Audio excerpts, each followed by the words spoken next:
Como que um pequeno grupo de pessoas na Palestina do primeiro século se tornou a maior religião do mundo? Ainda hoje, com quase 3 bilhões de pessoas ao redor do globo, o cristianismo continua influenciando o mundo inteiro. E se você faz parte de alguma igreja, é importantíssimo nós conhecermos a nossa própria história. De onde nós viemos, o que aconteceu, como surgiu a reforma protestante, como que a igreja chegou ao estado que está hoje. Por isso, nós estamos começando uma nova série de vídeos aqui no YouTube sobre a história do cristianismo de uma maneira que você nunca viu antes.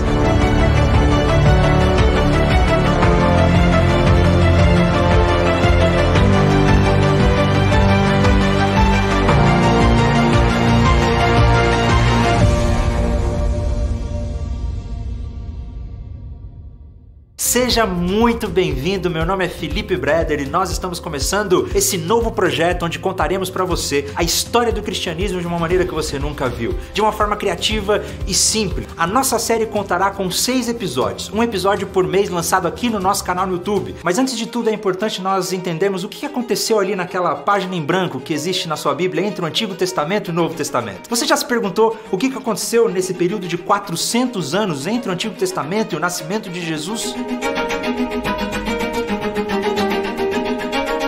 A região da Palestina, o berço do cristianismo, sempre foi um lugar muito importante, com importantes rotas comerciais. Por isso, os impérios, os países ao redor sempre estiveram de olho para aquele lugar. No século IV a.C., surge um carinha que talvez você já tenha ouvido falar dele, um tal de Alexandre o Grande. Um dos maiores conquistadores de todos os tempos. Para você ter uma ideia, Alexandre, na sua época, conquistou praticamente o mundo inteiro. Só que o Alexandre, não exclusivamente, mas ele adota um princípio que foi adotado, por exemplo, também pelos persas, que foi o de não oprimir e tentar angariar simpatia entre os conquistados. Então, ao fazer essa campanha, né, onde ele buscava a simpatia, ele cria laços locais, ele adere a elementos e aspectos culturais locais, ele casa com mulheres, né? Ele mescla religião, mas leva também, e leva sobretudo o que nós acreditamos, o que eu acredito ser o mais importante, que é a questão mesmo da língua. E ele não só tinha uma política de expansão, mas ele tinha uma política de criar uma só cultura, um só povo, uma só língua. Esse foi o processo que nós chamamos de helenismo. O helenismo é a propagação através do Alexandre, mas o Alexandre, ele, por ter sido educado a partir dos valores gregos, ele leva, né, os valores de língua, estética, cultura e valores filosóficos, vamos dizer, porque ele teve como preceptor o Aristóteles, então ele carrega tudo isso. E foi por causa do helenismo que toda a região da Palestina começou a falar a língua grega. O grego se tornou a principal língua do mundo. É como se fosse o inglês no hoje em dia. Se você quisesse ter acesso às pessoas, você precisava falar grego. E o grego se tornou tão importante que inclusive foi necessário traduzir o Antigo Testamento, que estava em hebraico, para o grego. Foi a chamada Septuaginta. Inclusive diz a lenda que Ptolomeu II juntou 72 anciãos judeus, colocou-os para traduzir a Bíblia hebraica, cada um fez a sua própria tradução e quando eles compararam umas com as outras, elas estavam exatamente idênticas. Claro que isso é uma lenda, mas o importante é saber que nesse tempo, antes de Cristo, o Antigo Testamento foi traduzido para o grego. Tamanha era a importância do helenismo nesse tempo. Para o cristianismo, a língua grega definitivamente é a maior marca que é deixada por essa época, certo? A língua marcou. É a língua do Império Romano naquela região, a parte ocidental do Império, o latim prevalecia, mas como os cristãos do primeiro século até a metade do segundo estavam majoritariamente concentrados naquela região, A língua foi fundamental. E não à toa os textos cristãos, tanto a Bíblia, o Novo Testamento, que nós chamamos, quanto os escritos cristãos primitivos estão em grego. Alexandre morre em 323 e logo depois do Império Grego surge um outro império, que também você já deve ter ouvido falar dele, o Grande Império Romano, que talvez você já tenha conhecido jogando Age of Empires. Ou não, né? Não sei, porque só eu jogava esse jogo, é um jogo muito antigo. Mas enfim, surge o Grande Império Romano.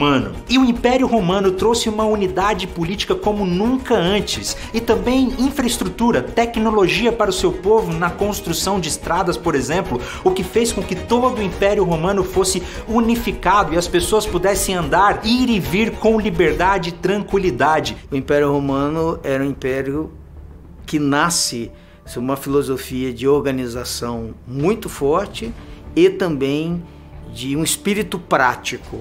E para isso eles implementavam de modo prático tudo o que eles desejavam. Então, se quer conquistar, eu preciso de via rápida, eu preciso chegar, eu preciso me comunicar. Então eles lançam base para o que hoje a gente chama de infraestrutura. Eles lançam as bases, né? Não exclusivamente, mas eles fazem isso.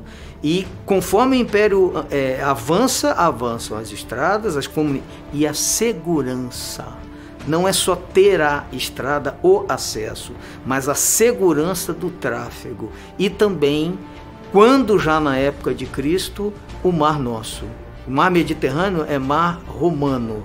Então, não só estradas, mas a navegação também é segura. Esse foi um fator muito importante para que quando o cristianismo surgisse, as pessoas pudessem caminhar por todo o Império Romano pregando o Evangelho. Uma outra coisa que eu preciso ressaltar aqui, que por causa do helenismo, o judaísmo também começou a ficar dividido, porque haviam aqueles que concordavam com a unificação da cultura, outros não, aqueles que eram resistentes ao Império, aqueles que eram a favor do Império. Isso fez com que o próprio judaísmo se tornasse fragmentado. Então, nesse tempo, nós temos 3 acontecimentos importantes antes de nós entrarmos na história da igreja. Primeiramente, Alexandre o Grande com o Império Grego traz a unificação da cultura e o helenismo. O grego se torna a língua mais importante. Segundo, o Império Romano traz infraestrutura, paz, tranquilidade e estradas para que o evangelho pudesse ser pregado por todo o mundo. E terceiro, o próprio judaísmo já estava enfraquecido, fracionado. Isso é o que nós vamos chamar da plenitude dos tempos, dizendo que as situações, o contexto estava preparado para que Jesus pudesse vir ao mundo e o evangelho tivesse as condições certas para ser anunciado. Agora sim, Jesus Cristo veio ao mundo, cresceu, realizou muitos milagres, fez os seus sinais e maravilhas, morreu numa cruz, ressuscitou ao 3º dia no ano 33, e aí ele se reúne com seus discípulos e diz: ide por todo mundo e pregai o evangelho a toda criatura, e você pode imaginar que foi exatamente isso que aconteceu. Só que não foi bem assim. A igreja começou em Jerusalém, com os discípulos de Jesus, os apóstolos. E no começo, os apóstolos tinham a ideia de que o evangelho era só para os judeus. Jesus era o Messias esperado para os judeus. Demorou um pouquinho para que eles entendessem que a mensagem de Jesus era para todos os povos. E 2 acontecimentos são muito importantes para isso. Primeiro, o entendimento que Pedro teve a respeito disso lá no livro de Atos, quando ele teve uma visão que Deus colocou na frente dele, um lençol cheio de alimentos impuros, lembram disso? E Deus disse para Pedro: coma desses alimentos. E Pedro, como um bom judeu, ele disse: o quê? Nem pensar, eu não posso comer um alimento desse, eu me tornaria impuro. E Deus disse para Pedro: não torne impuro aquilo que eu purifiquei. Foi quando Pedro teve o entendimento que o evangelho não era apenas para os judeus, mas para todos os povos. E um outro acontecimento muito importante foi a conversão de Paulo. Paulo era um judeu convicto, fariseu, obediente a todas as leis, a todas as regras. Ele inclusive perseguia e participava do assassinato de cristãos, porque os judeus entendiam que os cristãos faziam parte de uma seita, de uma falsa mensagem de judaísmo, então começaram a persegui-los. Paulo então passa por uma experiência com Jesus e se converte ao cristianismo. Aquele que perseguia os cristãos se torna um cristão e se torna, na verdade, um dos maiores missionários de todos os tempos para os povos gentios, para aqueles que não eram judeus. Paulo de Tarso, que passa por Jerusalém após sua conversão, nós temos a narrativa bíblica que ele vai para a região de Antioquia, né?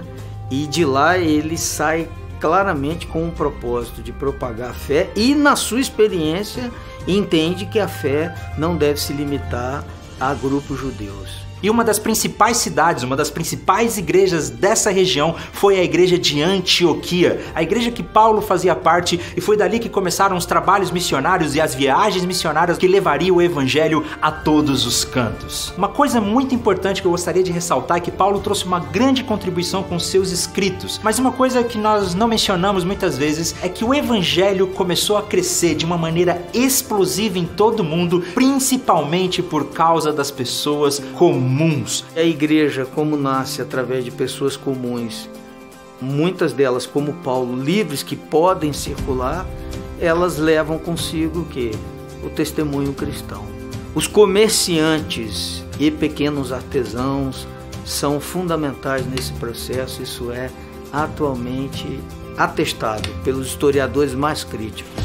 O povo comum, os comerciantes levaram a fé cristã pelo mundo, muito além do que nós imaginamos. Paulo foi um grande missionário, com certeza, mas os maiores evangelistas de todos os tempos foram as pessoas comuns, os ferreiros, os padeiros, as lavadeiras, as pessoas que viajavam pelas estradas romanas levando o seu testemunho de salvação em Jesus Cristo. Todos nós fomos chamados para sermos missionários e levarmos as boas novas de salvação para todas as pessoas.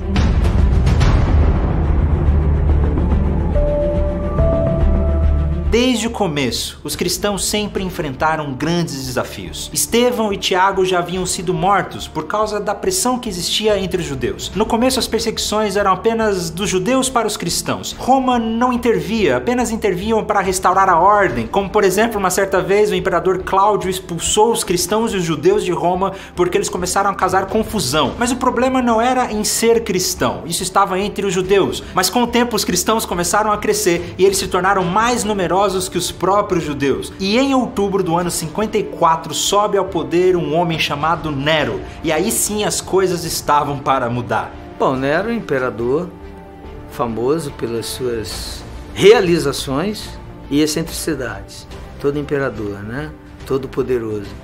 Mas para o cristianismo marcou a primeira perseguição aos cristãos. Nero começou o seu governo até que muito bem, trazendo leis em favor do povo e dos pobres, mas com o passar do tempo o cara foi ficando doido. Ele endoideceu, a sua mania por grandeza, por poder, subiu a cabeça e ele mandava matar as pessoas simplesmente porque ia contra ele. E quando ele chegou mais ou menos aos 10 anos de governo, boa parte de todo o povo já odiava Nero. E para piorar a situação, veio o grande incêndio de Roma. No dia 18 de julho do ano 64, um grande incêndio assolou a cidade de Roma e destruiu praticamente tudo, um incêndio que durou 6 dias e 7 noites. E como Nero já tinha essa fama de doido, de desprezado, não demorou muito para que começasse a surgir uma fofoca, um burburinho no meio do povo de que o próprio Nero tinha incendiado Roma, apesar de não existir evidências de que ele realmente tenha feito isso. Nero não incendiou Roma, né? Acredita-se que o incêndio tenha sido causado mesmo pela própria estrutura precária e das construções romanas. Para ele foi ótimo, porque ele tinha um projeto de revitalização da cidade, mas o incêndio foi muito grande e atingiu 10 daquilo que nós poderíamos chamar das 14 regiões da cidade romana. E 3 foram completamente destruídas. Então todo mundo estava desconfiando que foi o próprio Nero que tinha incendiado a cidade. E para afastar as suspeitas, o que aconteceu? Ele percebeu que durante o incêndio, os únicos bairros que não foram atingidos eram bairros em que a maioria das pessoas que viviam ali eram cristãs. Não demorou muito para que o Nero colocasse a culpa nos cristãos e usasse eles como bode expiatório. Foi quando começou a primeira perseguição cristã pelo Império Romano. Nero emitiu um decreto de que os cristãos deveriam ser mortos e eles passaram a ser livremente perseguidos em Roma. Os cristãos foram mortos de vários modos e o mais cruel foram luminárias para a cidade e para os jardins do imperador. Então eram besuntados de piche e queimados, vivos. Eles foram usados como lamparinas, queimados vivos, levados para o Coliseu para serem mortos por feras. Foi praticamente uma carnificina e atos cruéis contra os cristãos. Vale ressaltar que essa primeira perseguição por Nero não aconteceu em todo o Império Romano, mas ficou centralizada ali na cidade de Roma. E foi justamente nessa época de Nero que provavelmente o apóstolo Paulo foi morto, decapitado, e também o apóstolo Pedro. E há inclusive uma tradição de que o apóstolo Pedro teria sido crucificado de cabeça para baixo, porque ele não se sentia digno de ser crucificado como seu senhor. No ano 68, o povo já não aguentava mais as loucuras de Nero. Eles se rebelaram contra o imperador, o obrigaram a fugir e ele acabou cometendo suicídio. O decreto contra os cristãos continuava para aqueles que quisessem persegui-los, mas na prática a igreja começou a viver uma época de relativa paz por enquanto, e a igreja crescia, se expandia e continuava pregando o evangelho por todo o mundo.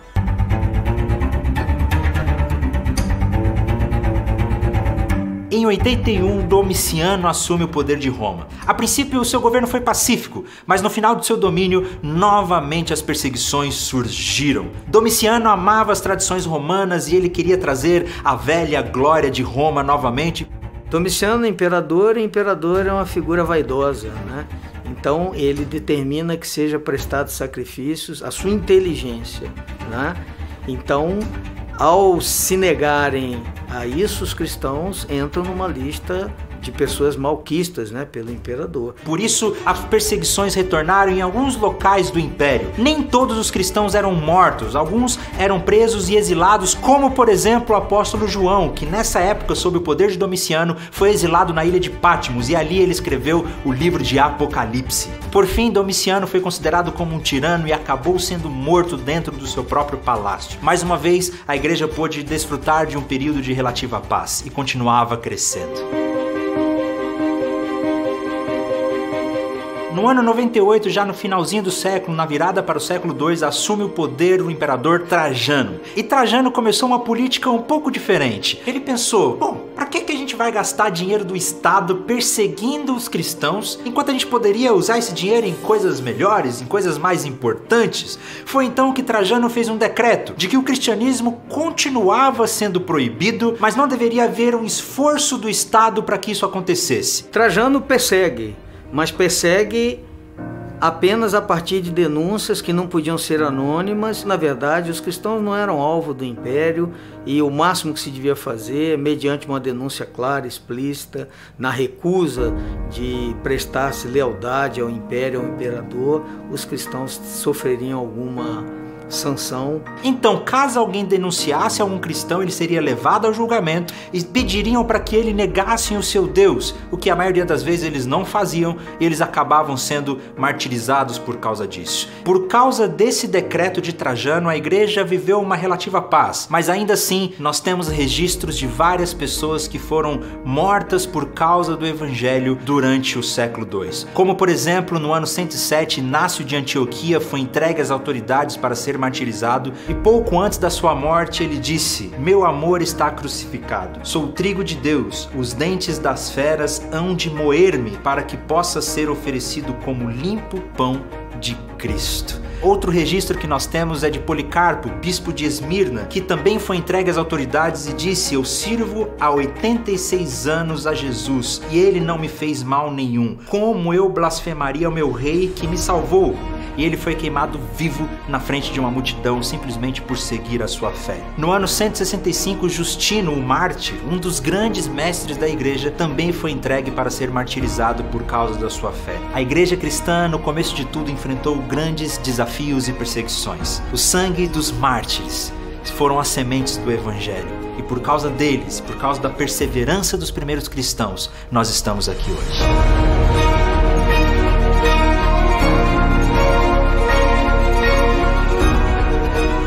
Já disse, por causa daquele decreto de Trajano, a igreja no século II viveu uma relativa paz. Haviam algumas perseguições, algumas denúncias, mas ela teve a oportunidade de crescer e prosperar e se tornar muito numerosa. Mas aí começaram a surgir outros problemas. O primeiro problema era a respeito do que os pagãos pensavam a respeito do cristianismo. Porque na verdade as pessoas não sabiam o que significava ser cristão e o que acontecia nas comunidades religiosas. Começaram a surgir vários mitos, várias lendas a respeito dos seguidores de Jesus. Eles acreditavam, por exemplo, que os cristãos eram canibais, porque eles comiam e bebiam o sangue de Jesus, que nas reuniões eles pegavam um bebê recém-nascido, colocavam dentro de um pão, cortavam um pão no meio e comiam a criança. O povo também pensava que os cristãos adoravam um asno crucificado, e a elite do Império Romano começou a criar argumentos contra os cristãos porque eles não podiam aceitar que as pessoas pobres estivessem com a razão. Hoje em dia, infelizmente, o cristianismo está associado com muita riqueza, a Igreja Católica ou muitas outras denominações têm muito dinheiro, mas naquele tempo a igreja era formada por maioria de pessoas pobres e as elites do Império Romano não podiam aceitar que os pobres estivessem com a razão. Um outro problema que começou a surgir foram as heresias dentro da própria igreja. Os cristãos começaram a crescer de maneira exponencial e não havia uma organização, e várias ideias contraditórias começaram a surgir dentro do próprio cristianismo. Uma dessas heresias era, por exemplo, o gnosticismo, que afirmava que a salvação vinha simplesmente de um conhecimento que eles tinham, que Jesus era apenas um espírito. O gnosticismo acreditava que Deus não poderia criar as coisas como elas são na matéria, porque a matéria ela é ruim, a matéria é caída. Então, essa criação desse mundo, na verdade, é obra de um outro Deus, de um demiurgo ou de um Deus inferior. Havia uma distinção radical entre o Deus do Antigo Testamento e o Deus do Novo Testamento. O Deus do Antigo Testamento era um Deus mau, era um Deus punitivo, era um Deus de ira, e o Deus do Novo Testamento é um Deus de amor, o Deus pregado por Jesus. E os gnósticos cristãos, ou os cristãos gnósticos, eles acreditavam que Jesus, ele não era como Deus. Ele não podia ter a mesma natureza de Deus. O gnosticismo foi uma das principais heresias do século II e foi a heresia que mais esteve próxima de vencer a igreja. Se nós perdemos a divindade de Jesus, como pregava o gnosticismo, nós perdemos a essência da fé cristã. E uma das pessoas que mais exemplificou esses ensinos gnósticos na prática foi um homem chamado Marcião. E essa heresia era chamada de marcionismo. Esses seguidores de Marcião acreditavam nisso, acreditavam que o Antigo Testamento tinha que ser desprezado, o Deus dos judeus tinha que ser desprezado, todo tipo de elemento do judaísmo tinha que ser desprezado, e o Antigo Testamento representava esse demiurgo, esse outro Deus, e que na verdade Jesus não era Deus de fato, ele não tinha semelhança de Deus, mas ele era somente uma emanação de Deus.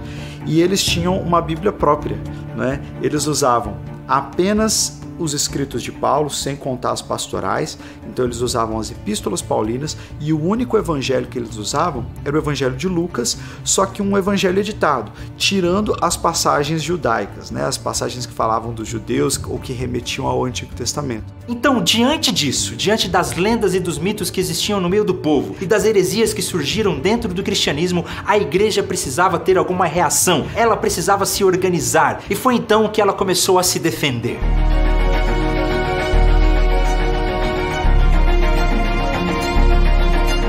Diante de tudo isso, a igreja se organizou e teve três principais respostas: o cânon, o credo e a apostolicidade da igreja. Naquele tempo, o Novo Testamento ainda não estava formado. A Bíblia era apenas o Antigo Testamento. E por causa das heresias, como por exemplo o gnosticismo, que diziam que apenas alguns livros específicos eram aceitos, e Marcião, que aceitava apenas o Evangelho de Lucas com algumas alterações, houve-se a necessidade de organizar o Novo Testamento. Praticamente, para a igreja primitiva, Escritura era o Antigo Testamento. Os apóstolos não escreveram com o intuito de criar um Novo Testamento. Isso foi acontecendo e sendo reconhecido pela igreja ao longo do tempo. Então, algumas pessoas acreditam que na verdade houve uma reunião e que nessa reunião o imperador e as lideranças da igreja decidiram o que ia ser Escritura, decidiram o que ia ser cânon. Mas não foi assim. As igrejas simplesmente iam recebendo os seus escritos, e iam validando esses escritos. Quando lá no final do século IV existe o concílio, e o último concílio do ano IV, eles definem o cânon, na verdade não foi uma definição, foi simplesmente a constatação de que as igrejas já aceitavam os mesmos livros e rejeitaram os mesmos escritos, porque haviam muitos escritos naquela época. E a formação do cânon, ela foi então esse processo lento, gradativo, que partiu das igrejas, não partiu de uma liderança unificada.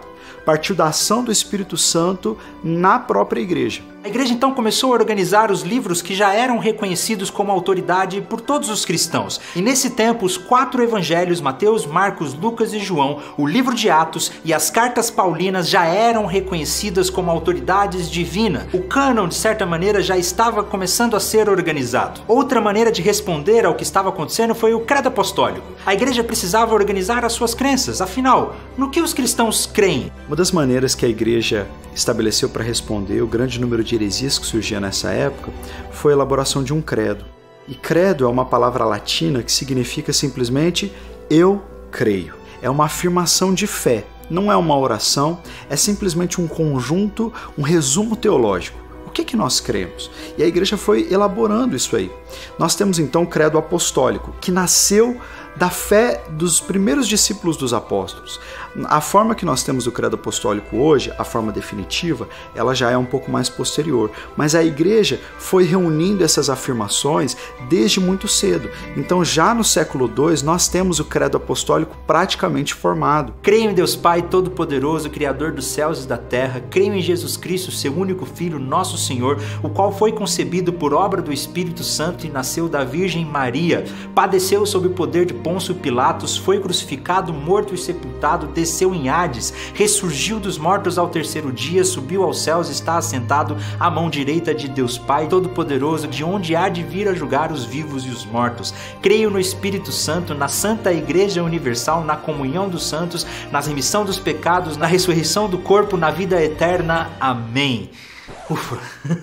A terceira reação foi a apostolicidade da igreja. Porque veja bem, naquele tempo as heresias estavam dizendo que cada um possuía a sua própria verdade. Marcião dizia que apenas ele conhecia a verdadeira verdade. Os gnósticos diziam, não, somos nós que conhecemos a verdadeira verdade. Então a reação da igreja foi a seguinte: nós temos a mensagem dos apóstolos. O que nós aprendemos foi o que os apóstolos, aqueles que viveram com Jesus, nos ensinaram. Nós precisamos então ser uma igreja apostólica. A crer na apostolicidade da igreja. Foi nesse tempo então que a igreja se uniu sobre a sua apostolicidade. Os apóstolos começaram a ser muito importantes. Cada igreja queria um apóstolo para chamar de seu. Olha, o apóstolo tal foi quem fundou a nossa igreja, foi quem plantou a nossa igreja. E nesse tempo a igreja começou a se unir. Mas não havia muita unidade no governo das igrejas. Então as igrejas realmente ficavam um pouco à mercê dos falsos ensinos daquela época. Elas eram empoderadas pelo Espírito Santo para responder, mas não havia uma autoridade unificada. A apostolicidade da igreja foi essa resposta,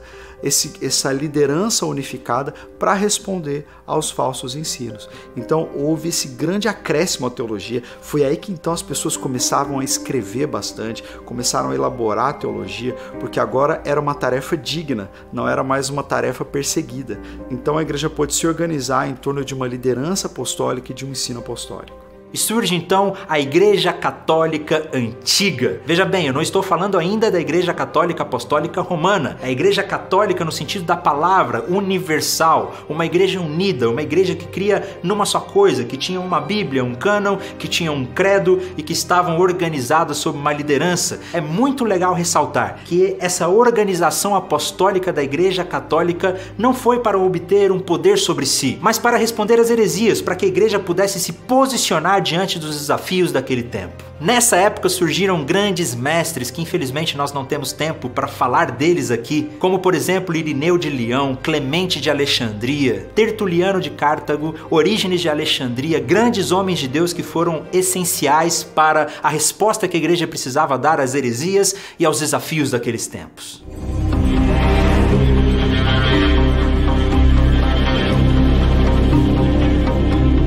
Durante todo o século II, a igreja viveu uma relativa paz. Ela cresceu, se organizou como uma igreja universal, começou a organizar o seu cânon, criou o credo, mas tudo estava prestes a mudar, porque no século III a igreja viveria as suas piores perseguições de todas. Chegamos à grande perseguição, terceiro século, início do quarto século, e 2 imperadores com a letra D na primeira letra dos seus nomes, Décio e Diocleciano. Os dois com intervalo em números arredondados de 50 anos. Essas 2 perseguições são importantes. porque elas de fato são por todo o império, elas são sistematizadas. O império sai à caça, né? Ele confisca propriedade, destrói templos, condena pessoas à morte. Décio criou um decreto de que todos os habitantes do Império Romano deveriam adorar aos deuses romanos para que a glória voltasse. A perseguição agora começou a ser sistematizada por todo o Império, obrigando a todos os cristãos a se curvarem diante de outros deuses. Os cristãos agora precisavam ter um certificado de que eles tinham prestado adoração aos falsos deuses. Por causa disso, muitos cristãos acabaram sendo martirizados, comprando certificados ou simplesmente cedendo à pressão do Império Romano. Foi uma das piores perseguições de todas, mas ainda não foi a pior. A igreja ainda estava prestes a viver a última e a pior perseguição de todas. No final do século III reinava Diocleciano, que reinou entre o ano 284 a 305. Diocleciano especificamente, ele, sabendo do poder da palavra, ele quer manuscritos cristãos para serem destruídos e assim cortar pela raiz aquilo que é força do evangelho, que é a sua palavra. Os dois tinham como motivação a tentativa de reerguer o tempo áureo do Império Romano. A partir de valores consagrados, né, pela própria cultura romana, eles querem promover esse retorno e acreditam que o cristianismo, por ser uma religião exclusiva, isso atrapalhava os propósitos, enfraquecia o império. Diocleciano foi um imperador um pouco diferente. Ele organizou o império em 4 partes, uma tetrarquia. Havia praticamente 4 imperadores ao mesmo tempo, e nesse sistema político funcionou muito bem enquanto ele estava vivo. E um desses imperadores era Constâncio Cloro, pai de Constantino, que daqui a pouco nós já vamos ver sobre ele. Mas sob o império de Diocleciano surge a pior perseguição de todas. Tudo começou nos exércitos. Havia uma discussão se os cristãos deveriam ou não servir nas legiões, afinal eram cidadãos romanos. E certa vez alguns soldados cristãos se recusaram a participar de um sacrifício da legião e acabaram sendo mortos. Esse foi o estopim de uma grande perseguição onde Diocleciano determinou que todos os cristãos do Império Romano deveriam ser perseguidos, as igrejas deveriam ser destruídas, os livros deveriam ser queimados, as pessoas eram deliberadamente mortas. Foi, com certeza, a pior perseguição de todas, o pior momento da igreja desde que ela surgiu.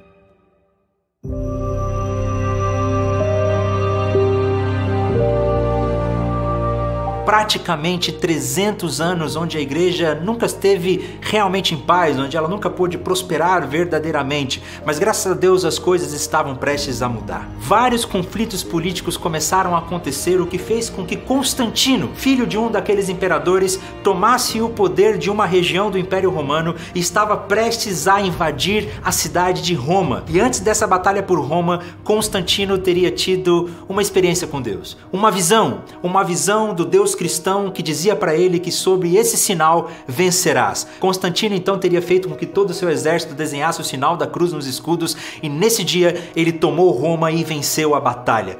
O fato histórico onde o Constantino tem a visão, né, de que por esse sinal vencerás, né, serás vencedor, é atribuído e de fato está registrado em Eusébio de Cesareia, historiador da igreja, primeiro historiador, e que é um texto que é acessível, que todos deveriam ler, no meu entendimento. Ele narra, né?